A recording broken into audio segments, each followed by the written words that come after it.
आयुष्य बदलवणारा व्हिडिओ नक्की बघा. तुम्ही 2 काचेचे ग्लास घ्या. त्यामध्ये काठोकाठ स्वच्छ पाणी भरून घ्या.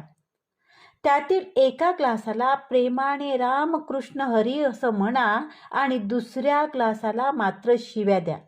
तुमच्या उघड्या डोळ्यांनी त्या पाण्याचा फरक तुम्हाला जाणवणार नाही, पण तुम्ही एकाएकाने जेव्हा त्या पाण्याचे थेंब मायक्रोस्कोपमध्ये पाहिले तर मात्र तुम्हाला नक्कीच धक्का बसेल. बोलण्याचा पाण्यावर परिणाम होतो हे जपानी लेखक आणि व्यापारी डॉक्टर मसारू इमोटो यांनी शोधले.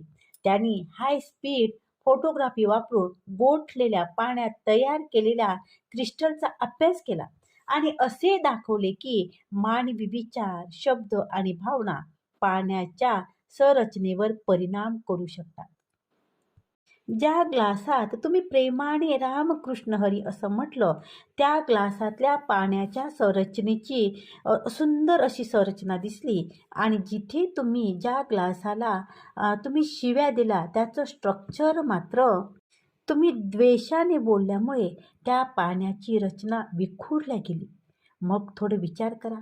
आपलं शरीर 70% पाण्याने भरलेलं आहे आणि आपण जर मनात वाईट विचार आणत असू, कोणाला शिव्या देत असू, कोणाला वाईट बोलत असू किंवा सोशल मीडियावरती वाईट लिहत असू, तर कोणाविषयी ईर्ष्या तुम्ही मनात आणत असाल तर याचा थेट परिणाम आपल्या शरीरातील पाण्यावर तो होतो, नाही का?